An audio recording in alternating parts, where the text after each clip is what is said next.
పితా పుత్ర పవిత్రాత్మ నామమున ఆమేన్. ప్రభు మీతో నుందురుగాక, మీ ఆత్మతోనూ ఉందురుగాక. పునీత లూకా గారు రాసిన సువిశేషంలోని భాగము. ప్రభువా మీకు స్తుతి కలుగును గాక. 6వ అధ్యాయము పవిత్ర వచనములు 43 నుంచి 45 వరకు.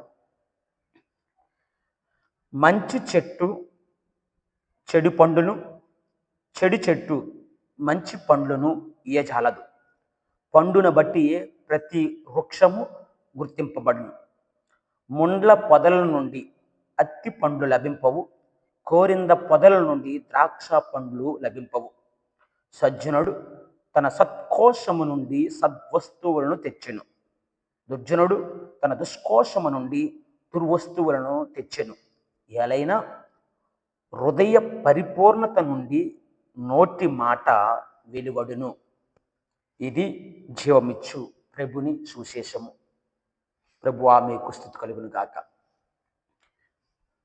ప్రీతమ క్రైస్తవ సహోదరి సహోదరులారా, ఈ 8వ సామాన్య ఆదివారపు వాక్య పరిచర్యకై మిమ్మల్ని అందరినీ ప్రేమతో ఆహ్వానిస్తూ ఉన్నాను. ఈనాటి గ్రంథ పఠనాలు మన మాటలు మన జీవితం అనే అంశంపై కేంద్రీకృతమై ఉన్నాయి. దైవ ప్రసారా,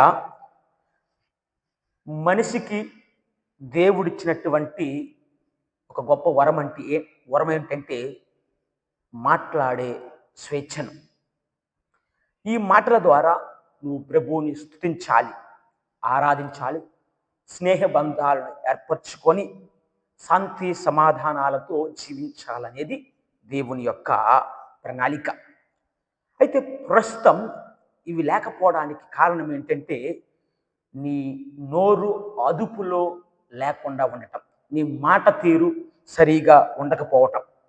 ఈనాటి మొదటి పట్టణానికి వచ్చినట్లయితే ప్రీతమ క్రైస్తవ సహోదరి సహోదరులారా, శిరాపుత్రుడైనటువంటి యేసు జ్ఞాన గ్రంథాన్ని నుంచి తీసుకునబడింది. అంటే ఈ గ్రంథమును యేసు అనే వ్యక్తి, యేసు అనే పేరు గల వ్యక్తి ఈ గ్రంథాన్ని రాశాడు. అతని తండ్రి పేరు ఏం పేరు ఏంటంటే శిరాకు. అయితే ఈ గ్రంథంలో 3 ఉపమానాల గురించి మాట్లాడుతున్నాం. మొట్టమొదటిది ఏంటంటే, రైతు పంటను కోసి కళ్ళములో తూర్పారబెట్టినప్పుడు మంచి గింజలను చెడు గింజలను, మంచిని గిడ్డంగులలో వేస్తాడు, చెడు వాటిని పొళ్ళును కాల్చివేస్తాడు. ఇంకా రెండోది ఏంటంటే, కుమ్మరి వాడు మంచి మట్టిని వాడి అగ్నిలో కాలుస్తాడు, చెడు మట్టిని విడిచిపెడతాడంట. ఇంకా మూడోది ఏంటంటే, పండును బట్టే చెట్టు స్వభావాన్ని గుర్తిస్తారు. కావున ప్రీతమ క్రైస్తవ సహోదరి సహోదరులారా, ఈ 3 ఉపమానాల ద్వారా ప్రభు మనకేం బోధిస్తున్నారంటే, నీ మాటను అదుపులో పెట్టుకోమంటున్నాడు, నీ నోరును అదుపులో పెట్టుకోమంటున్నాడు. ఎందుకంటే నాలుకను అదుపులో పెట్టుకుంటే నీకే మంచిదని ప్రభు బోధిస్తున్నారు. మనం సామెతల గ్రంథంలో చూస్తే 18వ అధ్యాయం 21వ వచనంలో, జీవమును మరణము కూడా నాలుక ఆధీనంలోనే ఉన్నవి, నరుడు దానినెట్లు వాడుకొనునో అట్టి ఫలితమునే పొందుతాడట. కాబట్టి జీవమును మరణం రెండు కూడా ఈ నాలుక మనం మాట్లాడే తీరును బట్టి ఉన్నాయి. నువ్వు మంచికి వాడితే మంచినే పొందుతావు, చెడుకు వాడితే చెడునే నువ్వు పొందుతావు.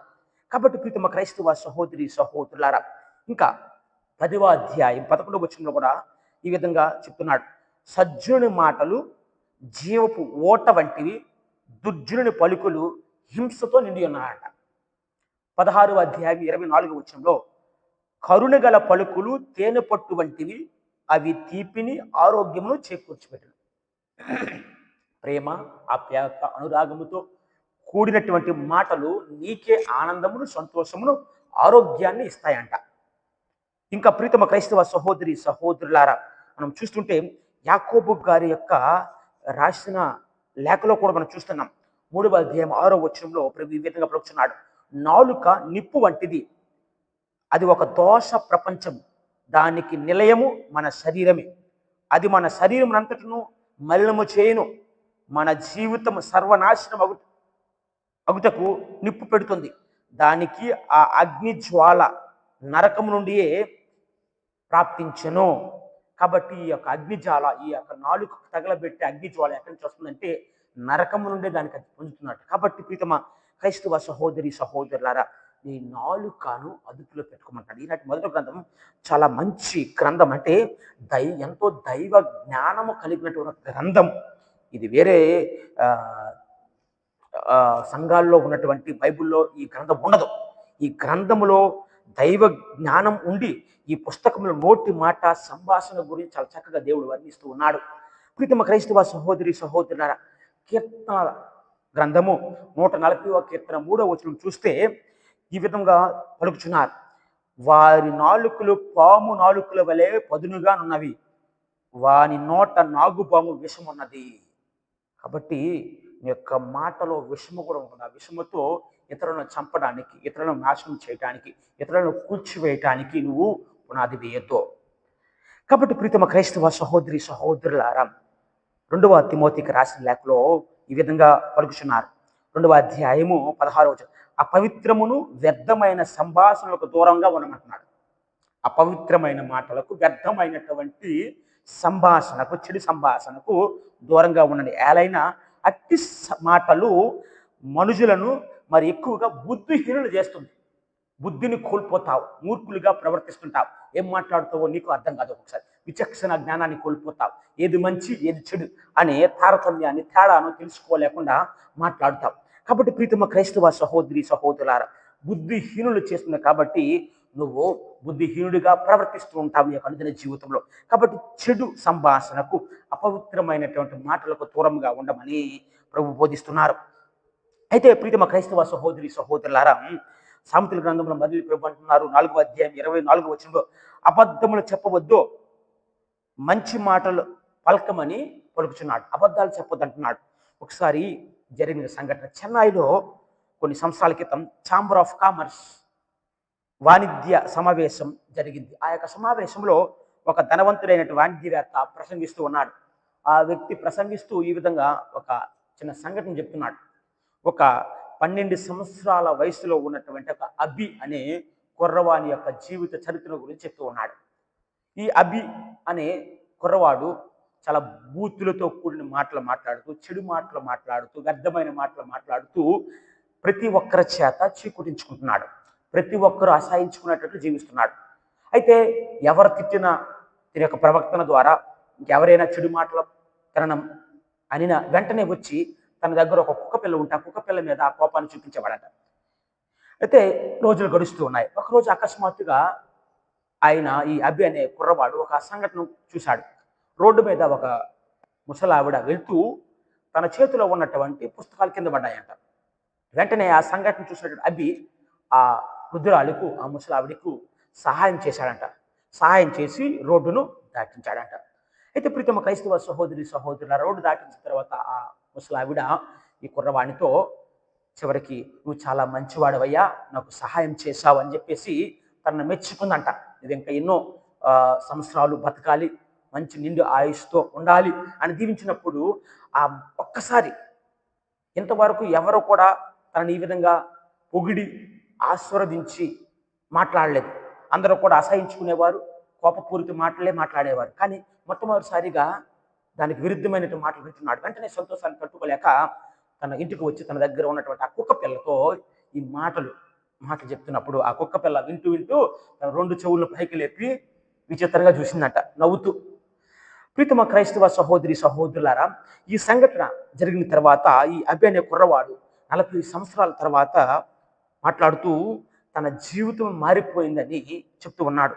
చివరికి ఈ యొక్క ధనవంతుడైనటువంటి వాణిజ్యవేత్త ప్రసంగిస్తూ చివరికి అన్నాడంట, అయితే ఆ కుర్రవాడు, ఆ అభి అనే కుర్రవాడు ఇంకెవరో కాదు, మీతో మాట్లాడుతున్నటువంటి నేనే అని పలికాడంటాడు. ప్రీతమ క్రైస్తవ సహోదరి సహోదరులారా, మన సంభాషణ ఏ విధంగా ఉన్నది? ఇతరులను బాగు చేసే విధముగా ఉన్నదా? ఇతరుల యొక్క అభివృద్ధికి తోడ్పడుతున్నదా? లేకపోతే ఇతరులను నాశనం చేసే విధముగా ఉన్నదా? ఆత్మపరిశీలన చేసుకోవాలి. ఇలాంటి సువిశేషంలో కూడా చూస్తున్నాం, నీ హృదయ పరిపూర్ణతను బట్టి నీ నోటి మాట వెలువడును. Out of the abundance of heart mouth speaks. కాబట్టి ఒకవేళ ఇతరులు నిన్ను చెడుగా మాట్లాడినా, లేదా ఇతరులు నీ గురించి చెడుగా ప్రచారం చేసినా ప్రచారం చేసినా, నీ గురించి మాట్లాడినా నువ్వు ఏమి ఏమి చేయాలంటే, ఈనాటి ప్రీతమ క్రైస్తవ సహోదరి సహోదరులారా, సుసేస్ పట్టణం ద్వారా అదే విధముగా ఇలా మొదటి పేతురు గారు రాసిన లేఖలో ఉంటుంది. 3వ అధ్యాయం 9వ వచనంలో, కీడుకు కీడు దూషణముకు దూషణము కాకుండా అందుకు మారుగా నిన్ను నువ్వు ఆశీర్వదించాలి. ఆశీర్వాదకరమైనటువంటి పలుకులు పలకాలని మనం చూస్తున్నాం. నీ మాటలు యందు కపటము లేక గంభీరముగా ఉండుము అని బోధించడం చూస్తున్నాం. నాలుక అదుపులో లేకపోతే జీవితం అనేది అంతరించిపోతుంది. జీవితం అనేది నాశనం అవుతుంది. ఉపదేశాల గ్రంథంలో చూస్తున్న 5వ అధ్యాయం పవిత్ర వచనములు 1వ వచ్చు, అదేవిధంగా 5వ వచ్చు. ఆ వచనాల్లో, నీ మాటల వలనే నీవు పాపమును కట్టుకుంటున్నావు. శ్రీరాపుత్రుడేసి జ్ఞాన గ్రంథం 28వ అధ్యాయం 17వ వచనంలో, కొరడా దెబ్బల వల్ల శరీరం మీద మనకి బొబ్బర్లు వస్తాయి, కానీ చెడు మాటల వల్ల ఎముకలు కూడా విరిగిపోతాయంట. కాబట్టి ప్రీతమ క్రైస్తవ సహోదరి సహోదరులారా, మనల్ని నాశనం చేసేది ఈ నాలుకే అని గుర్తించి మనం జీవించాలి. ప్రభువు కూడా పరిచయంలో ధర్మశాస్త్ర బోధకులు హెచ్చరిస్తున్నాడు. ఈ యొక్క మాటలను మీ యొక్క అదుపులో పెట్టుకోవాలి, మీ జీవిత విధానం అదుపులో పెట్టుకోవాలని. మత్తయి సువార్త 23వ అధ్యాయంలో పవిత్ర వచనం 24, 33, 36 చూస్తే, అయ్యో కపట భక్తులైన ధర్మశాస్త్ర బోధకులారా, మీరు సున్నం కొట్టిన సమాధుల వలె ఉన్నారు. అయ్యో సర్ప సంతానం, యూ బ్రూడ్ ఆఫ్ వైపర్స్ అని అంటూ మీరు మాట్లాడే తీరుకు కానీ, మీరు జీవిస్తున్న జీవితానికి కానీ, ఇవన్నీ కూడా వీటికి మీరు శిక్షను ఖచ్చితంగా పొందుతారు, ఈ శిక్షను అనుభవిస్తారని చెప్పడం మనం చూస్తున్నాం. ఇంకొక చిన్న కథ. ఒక గ్రామంలో గురువు దగ్గర ఇద్దరు శిష్యులు ఉండేవారంట. ఒక శిష్యుడేమో మంచివాడు, ఇంకొకడేమో చెడ్డవాడు. అయితే గురువు గారు ఈ చెడ్డవాడికి గుణపాఠం చెప్పాలని చెప్పి ఒకసారి వారిద్దరిని కూడా పంపిస్తూ, ఈ గ్రామంలో చెడ్డ శిష్యునితో చెప్తున్నాడు, ఈ గ్రామంలో ఎవరైనా మంచి వర్గులు కనుగొని చెప్పడం చూసాం. అయితే ఆ మంచి శిష్యుని పిలుస్తూ ఈ విధంగా చెప్పాడు, ఈ గ్రామానికి వెళ్తూ అక్కడ ఎవరైనా చెడ్డవారు ఉంటే వారిని కనుగొని నాకు వచ్చి చెప్పు అని చెప్పినప్పుడు సాయంకాలం వీళ్ళిద్దరూ తిరిగి గురువు దగ్గరికి వచ్చారంట. అయితే ముందుగా చెడ్డవాడు వచ్చి, అక్కడ అందరూ ఊర్లో ఉన్నవారందరూ కూడా చెడ్డవారే, ఎవరు మంచివారే లేరు అని చెప్పాడంట. చివరికి ఈ మంచి శిష్యుడు వచ్చి ఈ విధంగా అంటున్నాడంట, గురువు గారా, ఆ గ్రామంలో ఉన్నవారందరూ కూడా మంచివారే, చెడ్డవారు ఎవరు లేరు అని చెప్పినప్పుడు ఆ గురువు యొక్క సంభాషణను అక్కడ ఉన్నటువంటి శిష్యులందరికీ ఒక గుణపాఠం చెప్పాడంట. ఈ సంభాషణ ద్వారా మన మాట మంచిదైతే మనలో చెడు ఉంటే చెడునే చెప్తాం, మంచి ఉంటే మంచినే మనం ఇతరులకు ఇస్తాం అని మిగతా శిష్యులకు బోధించడం మనం చూస్తున్నాం. అవును ప్రీతమ క్రైస్తవ సహోదరి సహోదరులారా, ఈనాటి మొదలు పట్టడానికి వద్దాం. శ్రీరాపుత్రుడు యేసు జ్ఞాన గ్రంథంలో మళ్ళీ 27వ అధ్యాయం 4వ వచనంలో ఈ విధంగా ఉన్నది. అదేంటంటే జల్లిడ, అంటే జల్లెడ పట్ల మనం చూస్తున్నాం. పొలంలో ఉన్నవారు జల్లెడ పడతారు. అంటే మంచి ధాన్యమును, విత్తనాలను, చెడిని లేదా పొల్లును వేరు చేస్తారు ఈ జల్లెడ ద్వారా. అంటే ఈ జల్లెడ పట్టినప్పుడు ఆ పంటలో ఉన్నటువంటి ధాన్యం మంచి పైకి వస్తూ, పొట్టు కానీ లేదా రాయిలు కానీ మట్టి పిల్లలు కానీ పైకి వస్తుంటాయి జల్లెడ పట్టినప్పుడు. మరి అదే విధముగా నీ నోటి మాటను కూడా జల్లెడ పట్టమంటున్నాడు. ఏంటంటే మంచిని మాత్రమే బయటికి విడిచిపెట్టమంటున్నాడు, చెడు మాటలను జల్లెడ పట్టి అక్కడే వాటిని నాశనం చేయమంటున్నాడు. ఇంక రెండోది చూస్తే, కుమ్మరి చేసినటువంటి కుండలకు పరీక్ష అవసరం. ఎందుకంటే కుండలను అగ్నిలో వేసినప్పుడు అవి పరీక్షకు గురవుతాయి. మరి అదే విధంగా నీ మాటలను కూడా పరీక్ష పెట్టమంటున్నాడు, నీ మాటలను కూడా అదుపులో ఉంచమంటున్నాడు. కుమ్మరి కుండలను అగ్నిలో వేసి పరీక్షిస్తాడు. చూడండి, యేషయా ప్రవక్త పలుకుతున్న మాటలు, ప్రభువా నీ పాపాత్ముని, నా నోరుని కాల్చివేయి, నీ యొక్క పలుకును పలకడానికి నాకు అర్హత లేదు చెప్పినప్పుడు ప్రభువు తన అగ్ని చేత తన పెదవులను కాల్చి తన సందేశాన్ని ప్రజలకు బోధించమని చెప్పి ఉన్నాడు. ప్రీతమ క్రైస్తవ సహోదరి సహోదరు, మరి కూడా మన మాట తీరు, మన పెదాలని ఆ ప్రభు తన అగ్ని చేత కాల్చమని, మంచిని మాత్రమే బయటికి మాట్లాడే విధముగా మనల్ని తయారు చేయమని ప్రార్థించాలి. ఇంకా మూడవది ఏంటంటే, చెట్టు కాపును బట్టి, చెట్టు పండ్లను బట్టి చెట్టు యొక్క స్వభావాన్ని కనుగొనవచ్చంట. అంటే నీ మాటలను బట్టే నీ తల్లిదండ్రులు ఎలాంటి వారు, నీ బంధువులు ఎలాంటి వారు, నీ తోబుట్టువులు ఎలాంటి వారు అని చెప్పగలరు. కాబట్టి మంచి చెడు పేరు కాదు, మంచి పేరుని తీసుకొచ్చే విధముగా ఉండాలి. మీ తల్లిదండ్రులకు మంచి పేరు రావాలి అంటే నోరు మంచిదైతే ఊరు మంచిదని పెద్దలు అంటుంటారు. కాబట్టి నీ నోరు మంచిదైతే నీ కుటుంబ సభ్యులు మంచివారిగా పరిగణించబడతారు. నీ ఊరు కూడా మంచివారిగా పరిగణించబడతారు. నువ్వు చేస్తున్న ప్రదేశం కూడా, నువ్వు పనిచేస్తున్న ప్రదేశంలో కూడా, నువ్వు జాబ్ చేస్తున్నటువంటి ఆ యొక్క కంపెనీలో కూడా మొత్తం అట్మాస్ఫియరే మారిపోతుంది. ఒక మంచి వ్యవస్థగా మారడం మనం చూస్తుంటాం. అందుకని యాకోబు గారు రాసిన లేఖ 3వ అధ్యాయం 4వ వచనంలో ఈ విధంగా ఉంటుంది. పెద్ద ఓడ పెనుగాలికి కొట్టుకొని పోయినా ఒక చిన్న చుక్కానితో ఆ ఓడ నడుపువాడు తన ఉద్దేశం ప్రకారం తిప్పుతాడంట. మనిషి తన మాట ద్వారానే తన ప్రవక్తను మార్చుకోగలడు. నీ జీవితాన్ని నువ్వు మార్చుకోగలవు నీకు మాట ద్వారా. నీకు చిన్న మాట ద్వారా ఈ యొక్క స్వభావాన్ని మొత్తం, నీ జీవితాన్ని మొత్తం, ఈ ఆకారాన్ని మొత్తం మంచి వైపు తిప్పుతున్నది. ఒకసారి ఒక పెద్ద ఆయన అరుగు మీద కూర్చుని ఉన్నాడంట. ఒక బాటసారి వెళ్తూ వెళ్తూ ఆ పెద్ద ఆయన అడిగాడంట, ఈ ఊరు మంచిదా లేదా చెడ్డదా అని అడిగినప్పుడు ఆ పెద్ద ఆయన బాటసారికి అంటున్నాడంట, నువ్వు ఈ ఊరు అంటే నీ నోరు మంచిదైతే ఈ ఊరు మంచిదవుతుంది, నీ నోరు చెడ్డదైతే ఈ ఊరు చెడ్డదిగా మారుతుంది. కాబట్టి ప్రీతమ క్రైస్తవ సహోదరి సహోదరులారా, మనకి ఈరోజు ఈనాటి గ్రంథ పట్టణాలతో ప్రభు 3 సూత్రాలను ఇస్తున్నాడు. అంటే మన సంభాషణ, మన మాట తీరు ఏ విధంగా ఉండాలి అని అంటే 3 సూత్రాల ద్వారా మన మాట తీరు మార్చుకోవచ్చట. మొట్టమొదటి ఏంటంటే హితభాషిని, తక్కువగా మాట్లాడాలి. ఎక్కువగా మాట్లాడితే తప్పులు దొరుకుతాయి. కాబట్టి తక్కువగా మాట్లాడాలి, స్పీక్ లెస్. ఇంక రెండోది ఏంటంటే హితభాషిని. మొట్టమొదటిది మితభాషిని, హితభాషిని. అంటే ఇట్స్ వెరీ ఇంపార్టెంట్. ఎందుకంటే మంచిని మాత్రమే మాట్లాడాలి, మంచి కోరి మాట్లాడాలి, మేలు కోరి ఇతరుల మేలుకోలి మాట్లాడాలి, మేలుకోలి మాట్లాడాలి. కాబట్టి హితభాషిని. ఇంకా మూడోది ఏంటంటే స్మిత భాషిని, ఆనందకరమైన మాటలు మాట్లాడాలి, సంతోషాన్ని ఇచ్చే మాటలు ఇతరులతో మాట్లాడాలి. ప్రభు ఈ 3 సూత్రాల ద్వారా మన మాట తీరుని మార్చుకోమని బోధిస్తూ ఉన్నాడు. అందుకని మళ్ళీ ఈనాటి సువిశేషపట్నంలో లూకా సువార్త 6వ అధ్యాయం 43వ వచనంలో, హృదయము నుండే నీ నోటి మాట వెలువడుతుంది. నీ హృదయంలో మంచి ఉంటే మంచినే ఇస్తావు.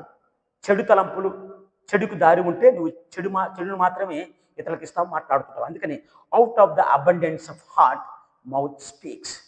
కాబట్టి ప్రీతమ క్రైస్తవ సహోదరి సహోదరులారా, మన యొక్క నోటిన వచ్చు మన యొక్క హృదయాన్ని పరిశుభ్రం చేయమని, దాని ద్వారా మనం మంచిని మాత్రమే, సువార్తను మాత్రమే ప్రజలకు అందించే విధముగా ఆ పరమ పవిత్రులు మనల్ని అభిషేకించి తన యొక్క హస్తములతో మనల్ని పవిత్రపరచాలని దివ్య పూజ బలిలో ప్రార్థించుతాం.